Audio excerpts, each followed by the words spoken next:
Friends, మీకు ఈ video నచ్చినట్లయితే ఈ వీడియోని లైక్ చేయండి, సబ్స్క్రైబ్ చేయండి. గంటలమ్మ కళ్ళు మండిపోతూ కళ్ళు తెరవలేక సోఫాలో కూర్చొని ఉంటుంది. అప్పుడే హాసిని గాయత్రి పాపని ఎత్తుకొని అక్కడికి వచ్చి, ఉసే గంటలమ్మ, ఇప్పుడు కళ్ళు తెరవలేక కళ్ళు మంటలతో నువ్వు అల్లాడిపోతున్నావు కదా. కళ్ళ మంటలే కాదు, నువ్వు ఒళ్ళు నొప్పులతో కూడా విలవిలలాడిపోవాలి అని గంటలమ్మ మంత్రదండం తీసుకొని హాసిని మనసులో అనుకుంటూ ఉంటుంది.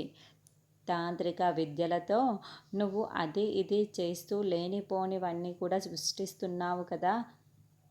గాయత్రి పాపనే గాయత్రి అత్తయ్య అని బయట పెట్టాలని నువ్వు ప్రయత్నిస్తున్నావు కదా. ఇప్పుడు చూడు ఏం చేస్తానో అని హాసిని మంత్రదండం తీసుకొని గంటలమ్మని కుమ్మేస్తూ ఉంటుంది.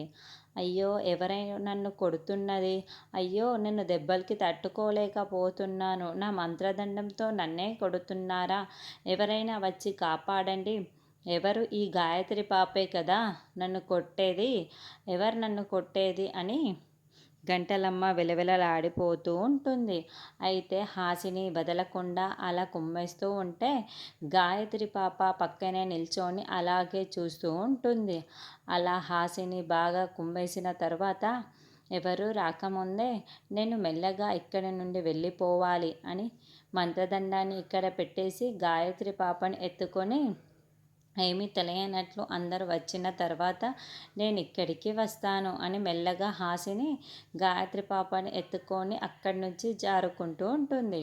గంటలమ్మ కేకలకి పావనమూర్తి, నయని, విశాల్, తిలోత్తమ అందరూ పరుగులు పెడుతూ బయటికి వస్తారు. ఏమైంది, ఎందుకు అలా అరుస్తున్నావు గంటలమ్మ అని తిలోత్తమ ప్రశ్నిస్తూ ఉంటుంది.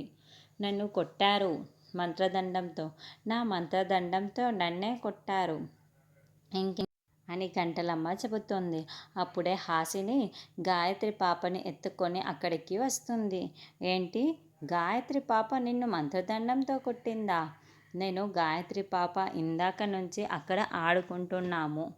గాయత్రి పాప నా దగ్గర ఉంటే ఇక్కడికి ఎలా వచ్చి కొడుతుంది అని హాసిని చెప్తూ ఉంటే, ఏం మాట్లాడుతున్నావు గంటలమ్మ నువ్వు అని నయని గంటలమ్మని నిలదీస్తూ ఉంటుంది.